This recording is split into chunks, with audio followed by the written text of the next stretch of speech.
Our chair for this session is going to be Dr. Ian Goodwin-Smith from Flinders University, and we have three members of the panel who are just making their way to the stage now. And of course, this is about the fact that migrants don't just come and work, they also become a part of our community, our society, they use services and they need care. So it's looking at the bigger picture of migrant settlement. And if you would like to welcome Dr. Ian Goodwin-Smith to the stage, who is going to chair the session. Afternoon, everybody. Okay, we'll see if we can make up some time. And I'll avoid going through the block bios as well. I'll introduce our speakers one by one. I'm the director of the Australian Centre for Community Services Research at Flinders University, so I really didn't need my arm twisted too much to chair this session, which is looking at the social service needs as they apply to migration-related demographics. The session's titled, "What is Community?"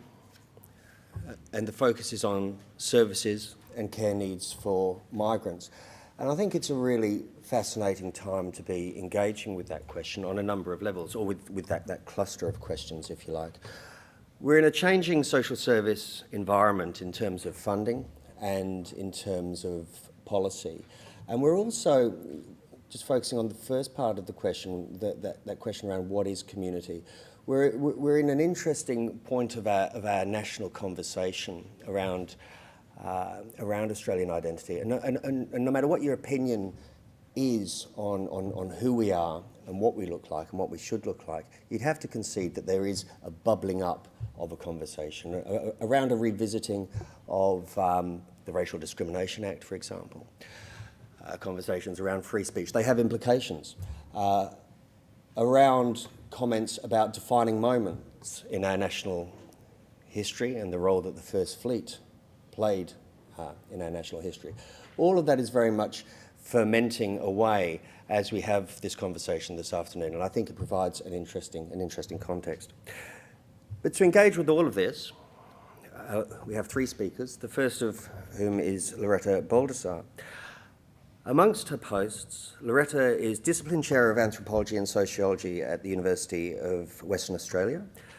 She's published extensively on migration and settlement issues with a particular focus on ageing. She also has a focus on the second generation and the impact of communication technologies on family life. There are further interests in Chinese migration to Europe and the internationalisation of the academy. But to talk to us this afternoon about services and care needs of migrants, please welcome Loretta Baldassar.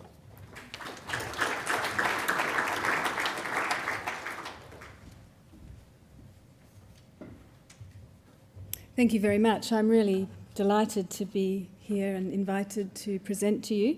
I'm an anthropologist, as I've been introduced, and so I'm taking a more qualitative approach to some of these issues. I do have a few numbers in my slides, and there's plenty of people in this room who can correct them if they're wrong. But I guess I'm interested in looking at what those numbers tell us beyond the labour market, so entering this area of community services and care.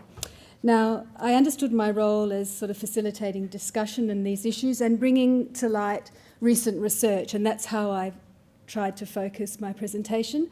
I probably won't have time to say much about all of these points. I'll focus on the first two to give a kind of context background, and there are many people in this room who are more expert than I am on several of these topics. But what I want to begin with is a bit like our chair's introduction. You know, what is community? Whose community and where? And I would argue that most migrants in Australia tend to have a heightened sense of their particular community, as well as of the national community, as a result of at least two sets of related factors. Firstly, the processes of migration and settlement themselves facilitate the linkages and networks that create community and associations. I recall decades ago when I began researching Italian migration to Australia, a research participant said to me, I didn't know I was Italian. Before I migrated, I didn't think of myself as Italian. So the process of migration itself, particularly to multi-ethnic societies like Australia, creates ethnic identities and creates an awareness of ethnic identities. Simultaneously, this is a sort of a dynamic, interconnected process, it also creates an awareness of how these migrant identities are different or similar to the dominant community or the national identity. So any discussion of migration requires us to talk about communities in the plural. And not just along ethnic lines. We've had a number of people mention the importance of the difference between regional and urban and remote as well communities. In addition, the process of settlement often makes community ties more important than they were in the homeland, because migrants often have to rely on each other for support, as they do not have their usual extended family to help them. Recent research about both temporary and skilled migrants and even working holiday visas show that even these kinds of migrants, who are expected to be kind of frictionless migrants and to settle well and easily because they have good English skills and labour market skills that we want, also experience isolation and lack of community and are often discovering these kinds of supports online. So we also need to consider today the place of virtual communities. And I guess one of the themes running through all of these topics, one way that I connect all of these topics in terms of recent research and what we might talk about in that area, in terms of communities, is the role of the internet and the important role of access to the internet. And interestingly, the United Nations has been talking for some years about conceiving of access to the internet as a human right. They think about it in terms of access to freedom of information, but I'm wanting to talk about it in terms of the general human right of well-being and the role of community and care in that, and the way that the access to the internet is facilitating that. And some very recent research on poverty and poor communities is showing that young people are particularly keen to have online communities. For example, on Facebook, you can hide the fact that you're poor. And that's very important to young people in terms of their sense of self and in terms of their aspirations for the future, to be able to present themselves to the world and to their peers without evidencing their poverty. The second factor that increases the importance and salience of communities is that historically Australian migration and social policy has long been at least partly organised and distributed according to migrant or ethnic community. So from the massive post-war migration boom of the 50s and 60s, which many people have indicated has really been the foundation of what we're talking about today in terms of particularly community services and care. The process of migrant community development was actually established, I think, by the sponsorship policy. Migrant sponsors became the centre of town and regional migration chains and networks that facilitated employment and residential segregation, planting, if you like, the seeds of community development. Since then, in the 70s and 80s under multiculturalism, governments have used communities as an important structure for distributing and organising services. So the names of the department was the Department of Immigration and Ethnic Affairs. The philosophical underpinning of this approach to migrant services is the idea that to treat people equally and equitably, it is important to recognise their differences and respond to them. Furthermore, this Australian multicultural context, at least in theory, supported an inclusive notion of national identity that includes diversity, the idea of unity and diversity. This had very clear policy goals with bipartisan political support. In more recent times, these kinds of multicultural policies that facilitate migrant and ethnic community development and plural services have come under attack. Indeed, there have always been critics from both the left and right side of politics that are concerned that promoting diversity, particularly structural diversity in terms of plurality of services, can be divisive and can create conflict that might undermine the strength and unity of the nation state. This is particularly the case in Europe right now. The most recent incarnation in Australia of this concern centres around what has been called the values debate. Certain migrant communities, the ones that are thought to be really different, are thought to pose a threat to shared national values or the wider community of the nation. And these ideas tend to support a more exclusivist process of assimilation to ensure shared values, linked to clearly bounded notions of nationalism. So the philosophy underpinning this approach is the idea that to treat people equally and equitably, it is important to treat them the same. So, for example, under Howard, there was a retreat from multicultural and plural service provision to mainstreaming of service. And it was a very interesting, Graham's slide about the name changes of the department. Then it was Department of Immigration and Citizenship, with an emphasis on that unity, that exclusivist unity, as opposed to that ethnicity which flourished under multicultural rhetorics. So a focus on national identity, and today that we see that in the border control title as well.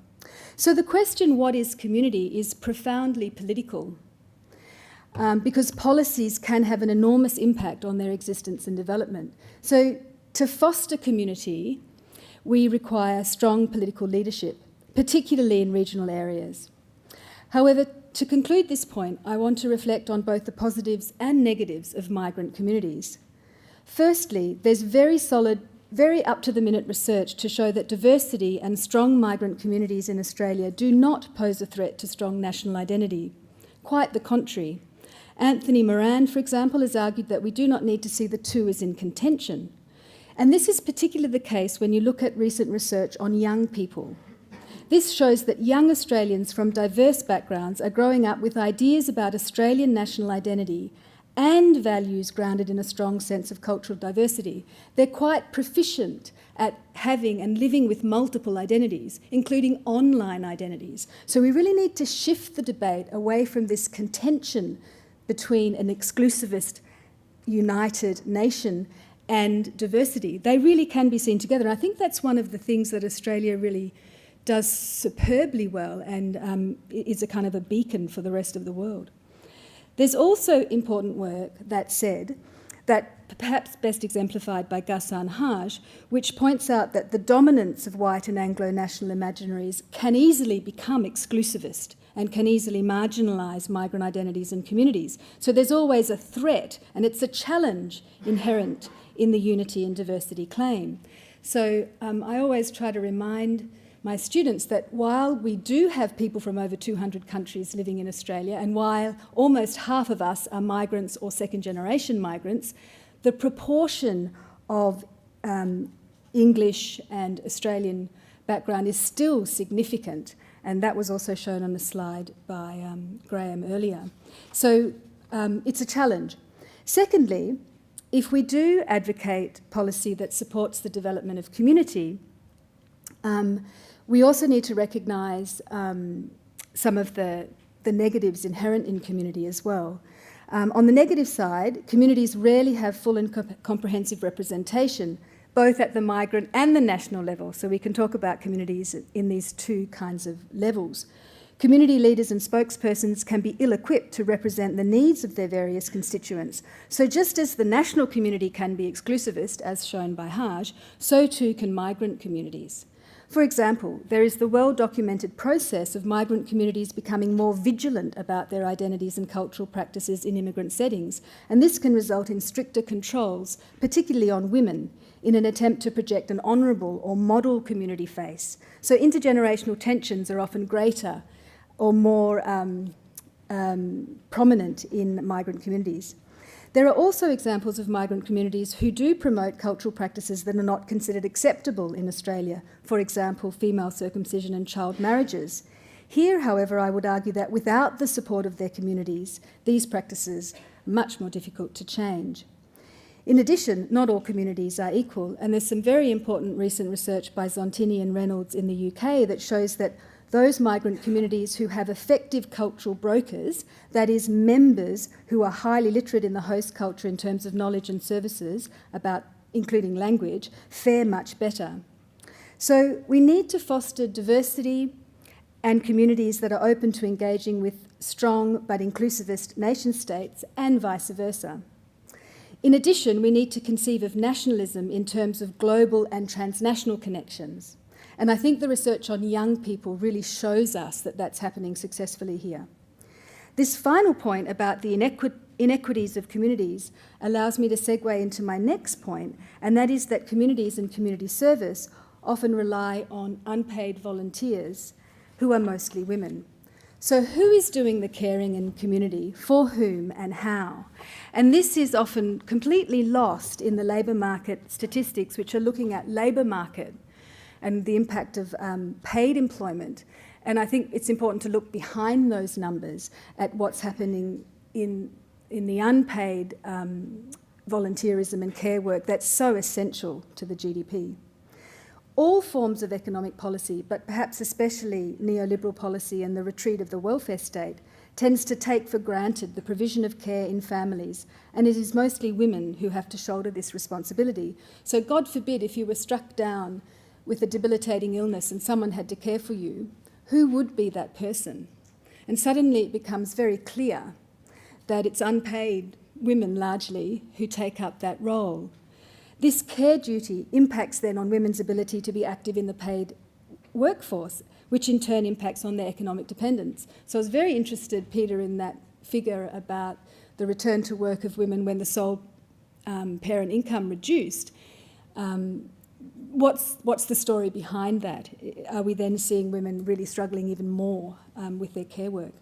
In most of the rest of the world, there's been an explosion in low-paid domestic care work by migrants from the global south, and we see that is also feminised.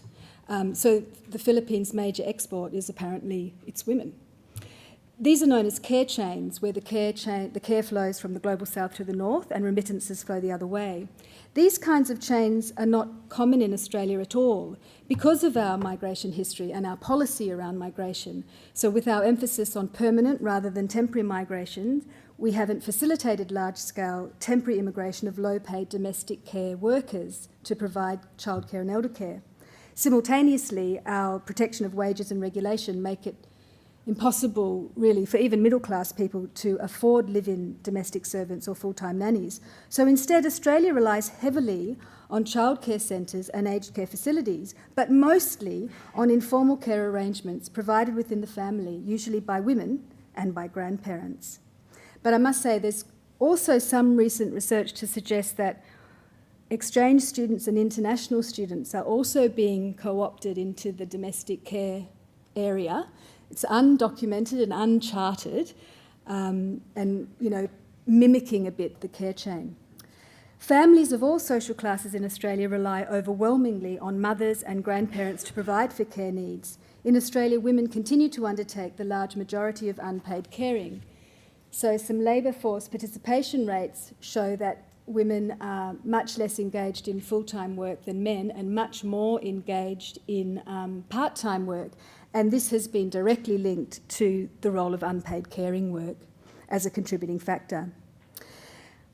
Perhaps a second theme of this talk, which links all of my points, is the unintended consequences of policy. And I think there are some migration-related policy that often unintentionally compounds the burden of care and community service on individuals, families, and especially women. So migration policy, for example, tends to view the elderly, parent migration, short-stay visa applicants as potential care burdens rather than recognising the considerable care contribution they represent. So as I've said, grandparents are doing enormous amounts of unpaid care, but the balance of family tests, the high-risk visa overstay country list, the limited avenues for parent migration and temporary protective visa regulations can make it difficult or impossible for migrants to bring over elderly family members, especially grandparents, who are actually fundamental often to their families getting ahead. And we should revisit that, and we should revisit the parent migration category. Such little work has been done on that, and I think it should grow. Current Australian immigration policy, unlike the care chains of most of the rest of the world, tends to produce families in which migrants live with their children but are caring for ageing parents abroad. So many Australian migrants are involved in transnational caring, in caring for ageing parents across distance, which relies heavily on new communication technologies. And if you can't afford those communication technologies, if you're a refugee family, that has an enormous impact on your well-being, not to be able to be in touch. So again, that's where I think the human rights issue comes in. And I would like just to mention on this point the FIFO families, the increasing numbers of fly-in, fly-out workers. And here is where migration and mobility, where there's a nexus between migration and mobilities. And I think there's some really interesting work to be done there too in terms of FIFO family impact on caring and community. So women and grandparents are doing most of the caring, and they're mainly caring for young people, the disabled and elderly.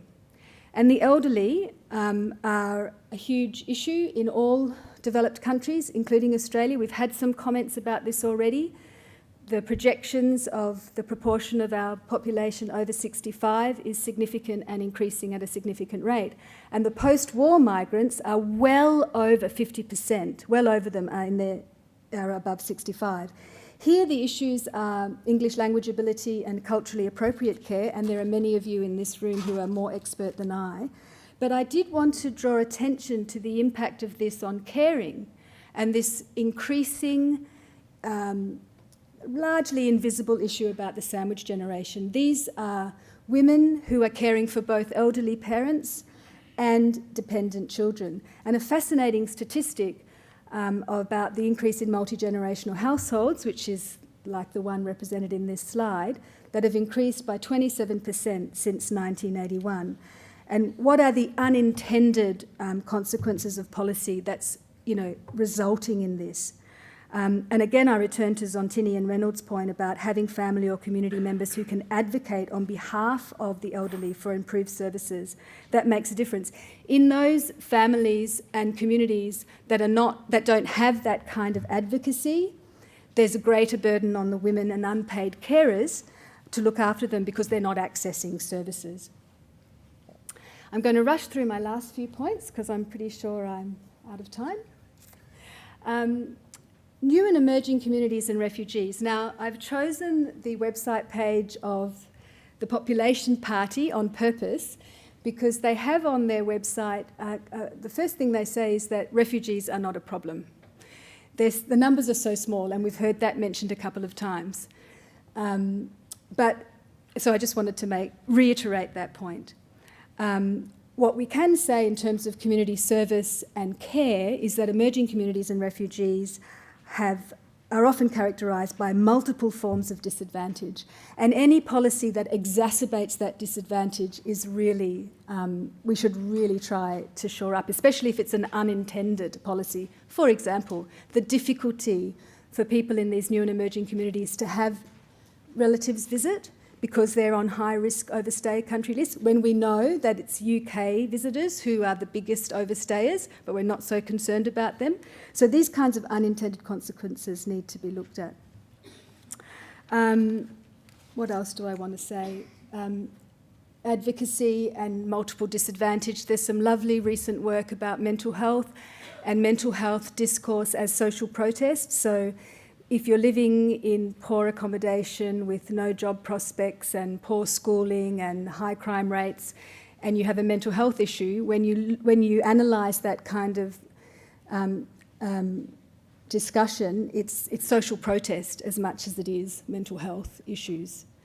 And the thing I want to say about refugees, in terms of recent research, just last month we had Dr. Peter Young come out very strongly saying that immigration department is deliberately inflicting harm on vulnerable people.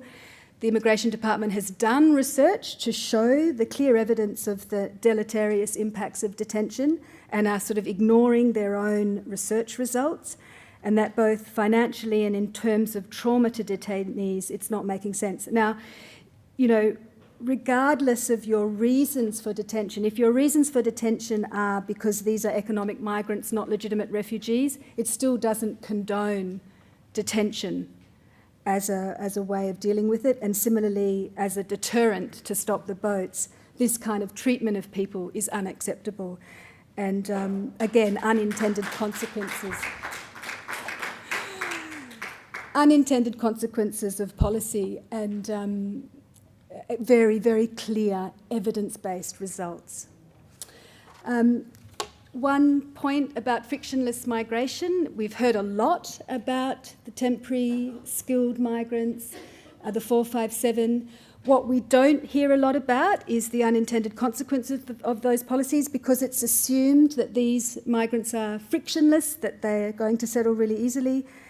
2 studies I'll cite: significant numbers of British migrant nurses showing that they're experiencing de-skilling and diminished job satisfaction, that the idea of skill transfer is more rhetoric than practice, and they're finding it difficult to settle. Interestingly, because they don't belong to an ethnic migrant group, they don't have community structures to help facilitate them.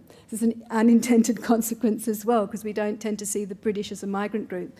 And the working holiday visas, a little bit of research that I've done on Italian, massive numbers of working holiday visas, similar to what we heard in the previous panel, job insecurity, exploitation, being employed, only finding work in Italian establishments because they're sort of showing the Italianness of the establishment.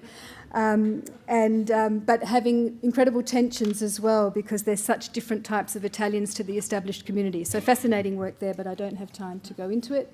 Let me just end again with reiterating the point to let us consider the right to internet access as a human right because of its relationship to well-being. Thank you.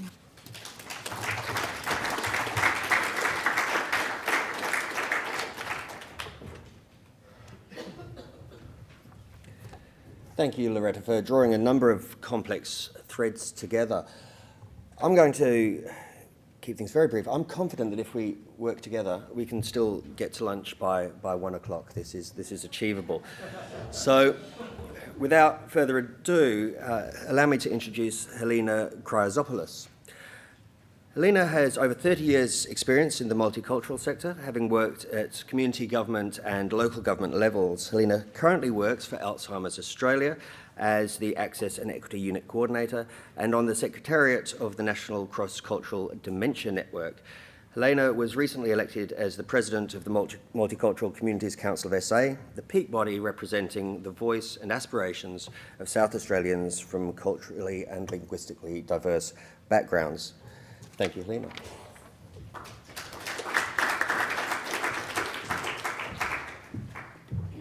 Thank you. Thank you, Loretta, for that lovely presentation and quite insightful about what makes communities.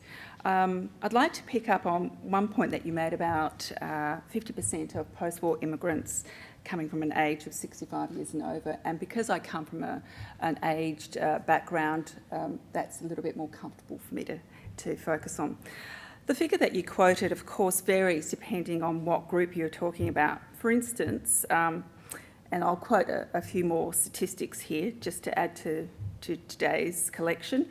If we look at the Serbian, Algerian and Russian communities, they have between 25 and 30% of their population aged 65 and over. Those born in Belarus, the Czech Republic, Montenegro, former Yugoslav Republic of Macedonia, Poland, Egypt, Spain, Tunisia and Bulgaria have up to 40% of their population aged 65 and over. Those born in Germany, Cyprus, Netherlands and Croatia have between 40 and 50% aged 65 and over. Those born in Austria, the Ukraine, Hungary, Greece and Italy have between 50 and 65% of their overseas born aged 65 and over, and it's progressively getting higher. And then there are a few groups who have even higher percentages. For instance, 90% of the Latvian born are aged 65 and over. 88% of those born in Estonia and Lithuania are 65 and over 70% of those born in Slovenia are aged 65 and over.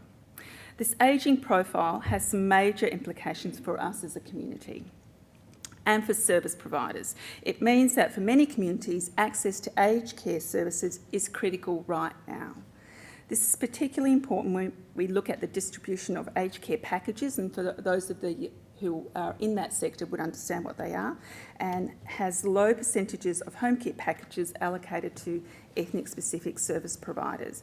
And we know that home care packages are preferred options for ethnic communities. It is also important to note that people make the assumption that community volunteers will help apply for funding for social support programs and then help run them. And you picked up on the point of volunteers as well. In some communities, the volunteers are also ageing and in need of help themselves, whilst in other communities, they have limited volunteer support. We know how important ethno-specific social support groups are for older ethnic communities, where the older person can speak their primary language, maintain their culture and connectedness to community. And this is so important, particularly at times of celebration and crisis. This area definitely needs to be supported in our community sector. We also have research which highlights that there is a clear need for our new model of service provision, particularly for the smaller ethnic communities, if South Australia is to retain ethno-specific ageing services which complement mainstream service provision and enable communities to retain their cultural identity, continue socialising and receive support as they age. This is why last year, after consulting with the CALD sector, the Multicultural Communities Council of South Australia formed the CALD Ageing Alliance. The CALD Ageing Alliance is in the process of establishing a bureau service. The bureau will be a coordinating auspicing body and and the services will be provided and governed by the communities. And that's the critical thing. I think you picked up on that as well, that the communities want to maintain their own identity and want to also provide the guidance and support for providing those services. This bureau will ensure that communities retain their cultural and linguistic identity as they age and have a say in how their services are delivered. The bureau will be able to support these groups as the sector changes in its service delivery model based on government direction, and we're already in that process as we speak. The bureau will possibly apply for bulk funding and assist in a variety of ways. Possibly the new and emerging communities who need to build up capacity to provide ethno-specific aged care services. It may assist the smaller, older core community organisations who may need to amalgamate with larger organisations or come under the auspices of a bureau, either because of their size and or the complexity of funding requirements, or because their members are becoming aged and no longer want the responsibility of running an agency. It may assist the ageing communities who have not become organised to this point and perceive a need for assistance to help their members receive adequate services. Financially, the Bureau may be able to provide a cost-effective and streamlined way of assisting South Australia's smaller core communities retain their identity in the provision of basic ethno-specific ageing services and ensure that they remain connected to their communities by providing social support, community visiting, day centre programs and wellness programs.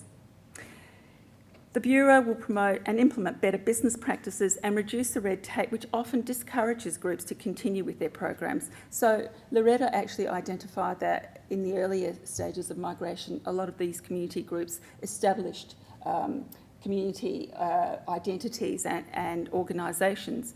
But in this day and age, unfortunately, the dollars are limited and many of these communities are not able to undertake that. We must also recognise the needs of our core communities in the regional areas. This is one of my passions, particularly those who are ageing, and how the system supports their needs. This should not be ignored. Finally, if there's only one thing that you take away from my very short presentation this afternoon, is that CALD ageing communities require immediate support now as part of our community. It's not something that we can put off for the next 10 to 15 years, as many of them are at critical point and will not be around after the 10-year period. Thank you.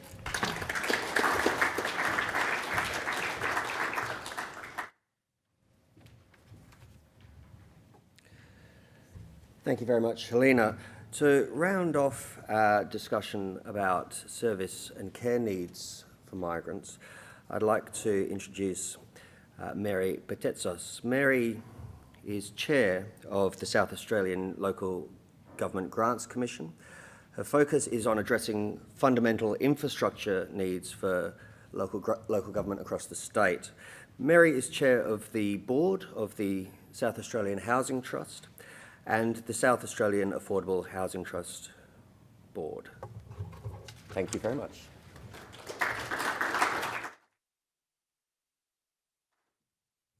Try to help with time because I've got one page and just a few notes, and I go at a speed that most people don't appreciate. So we're doing okay? I'll slow down just a little bit. Okay, I just want to change the pace a little bit anyway, and really turn the topic on its head a bit and say that in some ways some of us are going to be challenged, not in the delivery of services and care, because I think in Australia we've done that reasonably well, although there's always room for improvement, but to develop a shift in paradigm, a change of paradigm perhaps, that focuses on new ways which enable communities to work and build their own capacity up, and to acknowledge that communities are actually made up of individuals and families whose capacity is actually greater than we sometimes think. To harness those capacities, we need to shape what it is around them that enables them. So some of the prerequisites to this, and I'm no stranger to disadvantage, so I just sort of don't want to focus on it at the moment. I think we do plenty of that, and I think I'd like to move that on a bit and say some of the prerequisites to changing that paradigm is a recognition that communities and families and individuals need access to resources. They need to understand what it is that they're reading and hearing, so language is critical, and they need local knowledge. They need to know what is available for them to actually access. To break down dependencies takes a risk on our part, because if we break their dependency on us, we may become less important. So in establishing what key enablers are, I want to focus on two in particular. And as you know, I chair the South Australian Housing Trust Board. One of the methods we use to enable people is to actually give them a home. And inevitably, being the child of migrants, I know that once you've got a home, you can do other things. You can educate your children, and you can get a job. So I want to just explore the concept of using a house to enable, because sometimes we talk about services as the soft services, and we move away from infrastructure, but the capacity for infrastructure to make a difference is critical. So at the South Australian Housing Trust, one of the key challenges has been to access affordable housing supply for people, and to basically provide housing that suits. Some people can afford housing, they pay for their own, and so therefore they're not our concern. For others that can't, it's a matter of providing them an access to a continuum of choices in terms of their housing. Our housing system is moving to a multiple housing provider system. Housing Trust is there. It won't be there on its own for very much longer. Our community housing system is growing, and many of our new arrivals, many people who have lower income, will be using community housing more than public housing in the future. We also have a very clear philosophy across the housing system that housing matters, that housing is important. If you wake up in the morning somewhere and what preoccupies you for the rest of your day is where you're going to sleep the next night, you can't get a job, you cannot train yourself, you cannot do anything. So the capacity for access to affordable supply is critical. In saying that, it also allows in Australia one of our main ways of actually accumulating wealth. Australians have, in fact, historically always accumulated wealth through property, and if we deny access to property, and accumulation of wealth through that means we're actually doing a disservice. In fact, Greeks and Italians are great accumulators of property. We've worked that one out a long time ago. In fact, I always say on the housing, every time someone in the Housing Trust says we need to sell something, I almost go into sort of hyperventilation saying, no, don't sell. But I understand that we need to. So essentially my point is that this sort of bit is that we do no favours to create dependencies, because as our world moves to a user-pay system, if we create a dependency, we're actually challenging their capacity to be upwardly mobile. Their meaning communities, people and families. I just want to touch also on the ageing demographic and our capacity in the next 20 years to unlock that demographic. I mean, we talk about older people as needy, and I don't doubt that they are. I'm on the board of a big aged care provider, aged care housing. I understand that people in the end of their life need support, but I also understand that when you hit 60, which I'm now fast approaching, kind of turning 50 this year, so I'm kind of seeing that now, that 60 is very young, I've decided, and that in fact 70 is okay, and maybe even 80. So one of the challenges for all of us is to actually open up that door for migrant I'll rephrase that. Open the door to families who have arrived in Australia, and open that door to ageing well. And it's not something we've done well at all. What we've created is a dependent population of ageing people who think that the only thing that they should do every day is access services to prop them up. And we should do more than prop them up. We should actually open the door and let them step outside. The challenge for us in the aged care sector is to actually squash that period of dwindling at the end of life. I mean, if you're retiring at 65 or even 70, you potentially got 20 years of doing almost nothing unless we change that around. So the challenge is to unlock that potential as we live longer and to improve the capacity of all of our older people to actually engage and become and have meaningful roles, to almost have on-call careers perhaps, to do things other than volunteer, other than look after children. I know that the baby boomer generation, and those that aren't quite there, but people like me, are not going to be happy just sitting at home. So we need to unlock that. We need to understand also that our social service agenda is moving on, whether we like it or not. There is an increasing focus on individual choices, where the consumer is king, and so therefore we need to empower our communities to make choices, and an increased commercialisation and user pays approach to everything. So we do not do them any favours if we create dependency. So just to lock in housing and migration, I mean, from as a very proud South Australian now, it's taken me a few years, but I can now say that I've left Sydney behind. We need to lock in what it is that all these things can do to build our South Australian economy, which is, what we all need to make us flourish. In fact, one of the greatest quote I've ever heard, actually one of the greatest ones, because I think Barack Obama provides me with a few as well, is an ethnic businessman who's made a lot of money in South Australia, and he says in a very strong accent, "I've made millions as a new Australian and I hardly speak English." So the recognition of migrants as economic drivers is critical, and the need to lock that in with economic activity. Adelaide needs new capital, new investment and new people, and some of them come as refugees, and you know what? They'll do brilliantly if we let them.